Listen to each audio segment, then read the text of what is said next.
এপ্রিলে বাড়ছে না তেলের দাম। জ্বালানি সাশ্রয়ে সব শিক্ষা প্রতিষ্ঠানে 3 দিন অনলাইনে, 3 দিন সশরীরে ক্লাস নেয়ার প্রস্তাব। বৃহস্পতিবার মন্ত্রিসভার বৈঠকে সিদ্ধান্ত। ফুয়েল ক্রাইসিস, ইন্টারন্যাশনাল ক্রাইসিসের কারণে আমরা ভাবছি যে ব্ল্যান্ডিং করা যায় কিনা, অন এবং অফ। কমপ্লিটলি অনলাইনে যদি যাওয়া হয়, যেটা আমরা আবার আনসোশ্যাল হয়ে যাব। ক্যাবিনেটে আলোচনা হবে, তারপরে এটা ডিসিশন আসবে। খুপরি ভাঙারি দোকানেও মিলছে অকটেন, ডিজেল। ফিলিং স্টেশনে কাটছে না দুর্ভোগ। চাহিদা মতো তেল সরবরাহ সহ 8 দাবি পাম্প মালিকদের। আমরা প্রকাশ্যে বিক্রি করি না। কেউ যদি বিপদে পড়ে, তেল তো পাম্পে সিরিয়াল আনা যাওয়া সম্ভব না। 400-300 টাকার উপরে তেল দেন। আমরা পাম্পে গেলে তেল পাচ্ছি না। ট্যাঙ্কলরির চেম্বারের ধারণ ক্ষমতা অনুযায়ী তেল সরবরাহ করতে হবে, আর তা না হলে পরিবহন খরচ বৃদ্ধি পাবে। যতদূর চোখ যায় কেবলই যানবাহনের সারি। জ্বালানি তেল পেতে ঘন্টার পর ঘন্টা অপেক্ষা গ্রাহকদের।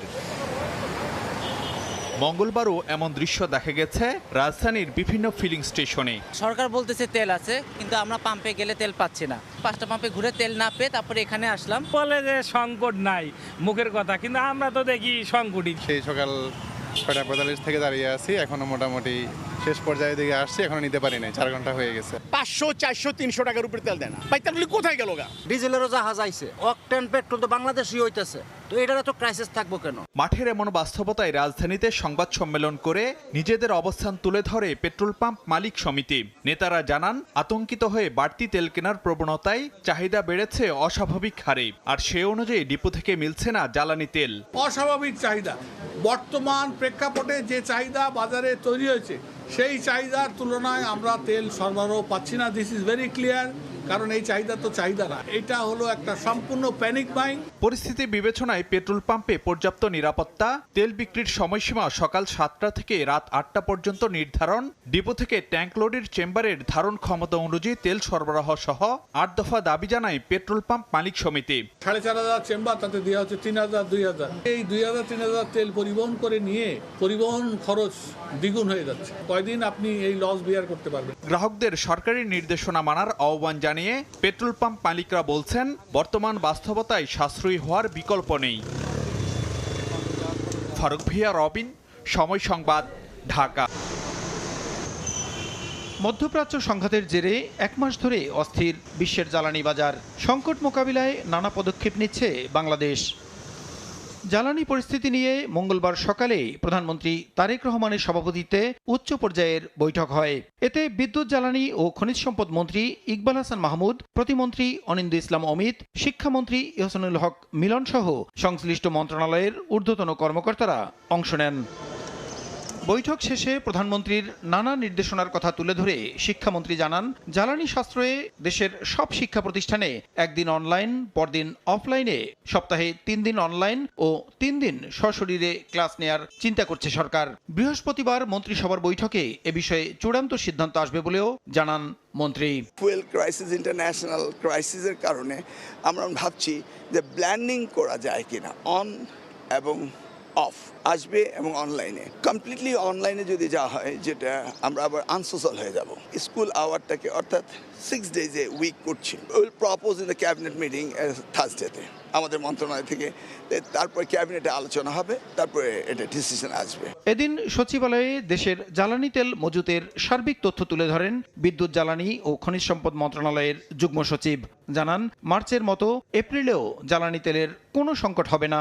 সাপ্লাই চেইনে যা যা করা দরকার, যেটুকু ডিজেল প্রতি মাসে চাহিদা, যেটুকু অকটেন প্রতি মাসে চাহিদা, সেটা কিভাবে নিশ্চিত করা যায় আমরা কাজ করছি। ইকোনমিক অ্যাফেয়ার্স কমিটি এবং পার্সেস কমিটিতে আমাদের বেশ কিছু প্রস্তাব পাঠিয়েছি, সেগুলো অনুমোদন হলে যে যে উৎস থেকে পাওয়ার কথা সেগুলো পেয়ে যাব। মার্চ মাসেও আপনাদেরকে আশ্বস্ত করেছি আমাদের কোনো সংকট নেই। এপ্রিলের 1 দিন আগে দাঁড়িয়েও আমি বলছি আপনাকে, ইনশাল্লাহ কোনো অসুবিধা নেই। এদিকে নানা গুঞ্জন থাকলেও এপ্রিলে জ্বালানি তেলের দাম বাড়ায়নি সরকার। মঙ্গলবার বিকেলে এক বিজ্ঞপ্তিতে জ্বালানি বিভাগ জানায়, আগের মতোই অপরিবর্তিত থাকবে ডিজেল, অকটেন, পেট্রোল ও কেরোসিনের দাম।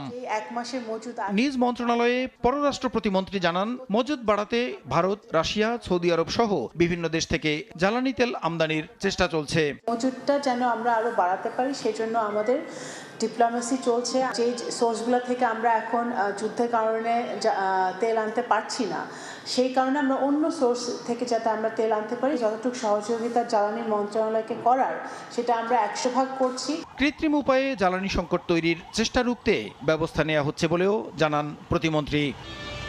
প্রসূন আশিস, সময় সংবাদ, ঢাকা। সর্দি জ্বর, এরপরে মনে করেন শরীরে গীতা হয়েছে, একটা বেডে 3জন 4জন পর্যন্ত জ্বর হয়েছে, আপনি বাচ্চাগুলোকে একটু আলাদা করে ফেলেন। দেশ জুড়ে হামের প্রকোপ, রাজশাহীতে আরও 2 শিশুর মৃত্যু। ইউনিসেফ থেকে দ্রুতই আসবে টিকা, 9 মাসের আগেই আক্রান্ত পাড়ায় 6 মাসে এই ভ্যাকসিন দেওয়ার পরামর্শ। সংবিধান সংস্কার পরিষদ অধিবেশন আহ্বানের দাবি উত্থাপন বিরোধী দলীয় নেতার। মুক্তিযুদ্ধের দলের সংবিধান নিয়ে গাত্রদাহ কেন, প্রশ্ন সরকার দলীয় এমপি প্রার্থীর। ভুয়া মুক্তিযোদ্ধাদের বাদ দিয়ে প্রকৃত তালিকা প্রকাশ শিগগিরই, ভুয়া সনদে নেওয়া চাকরির তালিকাও হবে, নিশ্চিত করা হবে জুলাই যোদ্ধাদের সুবিধা, সংসদে মন্ত্রী। এবং শাপলা চত্বর হত্যা মামলায় সাবেক ডিআইজি জলিলকে কারাগারে পাঠালেন ট্রাইব্যুনাল, জড়িত কেউ ছাড় পাবে না, শেষ পর্যায়ে তদন্ত জানালেন চিফ প্রসিকিউটর। এপ্রিলে বাড়ছে না তেলের দাম, জ্বালানি সাশ্রয়ে সব শিক্ষা প্রতিষ্ঠানে 3 দিন অনলাইনে, 3 দিন সশরীরে ক্লাস নেয়ার প্রস্তাব। বৃহস্পতিবার মন্ত্রিসভার বৈঠকে সিদ্ধান্ত। ফুয়েল ক্রাইসিস, ইন্টারন্যাশনাল ক্রাইসিসের কারণে আমরা ভাবছি যে ব্ল্যান্ডিং করা যায় কিনা, অন এবং অফ। কমপ্লিটলি অনলাইনে যদি যাওয়া হয়, যেটা আমরা আবার আনসোশ্যাল হয়ে যাব। ক্যাবিনেটে আলোচনা হবে, তারপরে এটা ডিসিশন আসবে। খুপরি ভাঙারি দোকানেও মিলছে অকটেন, ডিজেল। ফিলিং স্টেশনে কাটছে না দুর্ভোগ, চাহিদা মতো তেল সরবরাহ সহ 8 দাবি পাম্প মালিকদের। আমরা প্রকাশ্যে বিক্রি করি না। কেউ যদি বিপদে পড়ে, তেল তো পাম্পে সিরিয়াল আনা সম্ভব না। 400-300 টাকার উপরে তেল দেন। আমরা পাম্পে গেলে তেল পাচ্ছি না। ট্যাঙ্কলরির চেম্বারের ধারণ ক্ষমতা অনুযায়ী তেল সরবরাহ করতে হবে, আর তা না হলে পরিবহন খরচ বৃদ্ধি পাবে। জাতীয় ঐক্যমত্য কমিশন গঠন করে দিয়েছিল, তারা সংস্কারের কিছু প্রস্তাব চূড়ান্ত করেছেন এবং এরই আলোকে মাননীয় প্রেসিডেন্ট তিনি একটি আদেশ জারি করেছেন। এখন বিষয়টি আলোচনার জন্য আপনি সংসদ সদস্যদেরকে সে সুযোগ দিবেন। দয়া করে গণভোটে হ্যাঁ দেওয়ার কথা বলে তারা এখন এসে গণভোটের রায় মানতে কেন চান না, সেই প্রশ্নটা আমরা মাননীয় প্রধানমন্ত্রীর কাছে করতে চাই। আমরা আরো স্পষ্ট করে আপনার মাধ্যমে জানতে চাই যে আদেশ জারি করা হয়েছে, সে আদেশটা নাকি আইন নয়, এমন ধরনের বক্তব্য এখানে উপস্থাপন করা হয়, অথচ বাংলাদেশ সংবিধানের 152 নম্বর আর্টিকেলের মধ্যে একটা আদেশও যে আইন হতে পারে সেই ব্যাপারে সেখানে স্পষ্ট নির্দেশনা দেওয়া আছে। কেন জানি প্রথম থেকে আমাদেরকে জুলাইয়ের বিরুদ্ধে নিয়ে যাওয়ার একটা পায়তারা দেখতে পাচ্ছি। আপনাদের কথা আজকে দেশবাসী বিভ্রান্ত যে আমরা নাকি জুলাই সনদ বাস্তবায়ন করতে চাই না। অফকোর্স উই ওয়ান্ট জুলাই সনদ। আপনারা কোথা থেকে নিয়ে আসছেন সংবিধান সংস্কার পরিষদ? What status it has? এটা কোথা থেকে আসছে? আপনারা আমাদের সচরাচর আমরা যেভাবে সংবিধান পরিবর্তন করি আমরা সেখানে থাকতে চেয়েছি, আমরা সেভাবে করব। আপনারা বসেন, আমাদের নোট অফ ডিসেন্ট আছে, let's talk, let's sit down. ইতিমধ্যেই মুক্তিযুদ্ধ মন্ত্রণালয় এ নিয়ে কাজ করছে এবং পর্যায়ক্রমে যারা অমুক্তিযোদ্ধা তাদেরকে মুক্তিযুদ্ধের যে তালিকা আছে সেই তালিকা থেকে অপসারণের সিদ্ধান্ত আমরা মুক্তিযুদ্ধ মন্ত্রণালয় গ্রহণ করেছি এবং সে অনুযায়ী আমরা কাজ চালিয়ে যাচ্ছি। সঠিক মুক্তিযোদ্ধাদের মূল্যায়ন করে অমুক্তিযোদ্ধাদেরকে এই সকল সুবিধা থেকে দূরে রেখে বাংলাদেশের মুক্তিযুদ্ধকে বাংলাদেশকে আমরা মূল্যায়ন করতে চাই। সংক্রামক রোগ হামের প্রাদুর্ভাব, যাদের বেশিরভাগই শিশু, এতে উদ্বিগ্ন অভিভাবকরা।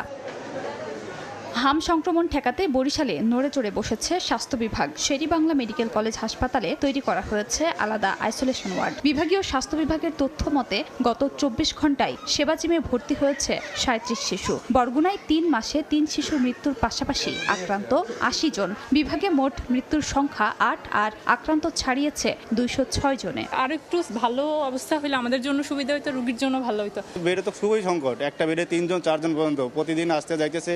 রাজশাহী মেডিকেল কলেজ হাসপাতালেও হাম নিয়ে ভর্তি 98 শিশু আর উপসর্গ নিয়ে চিকিৎসাধীন শতাধিক। 24 ঘন্টায় মৃত্যু হয়েছে 2 শিশুর। হাসপাতালটিতে 3টি ভেন্টিলেটর দিয়েছে স্বাস্থ্য মন্ত্রণালয়। এ সময় স্বাস্থ্যসেবা বিভাগের সচিব কামরুজ্জামান চৌধুরী বলেন, টিকা কিনতে ইউনিসেফকে 604 কোটি টাকা পরিশোধ করেছে সরকার। টিকা পেয়ে গেলে আমরা ইপিআই কর্মসূচি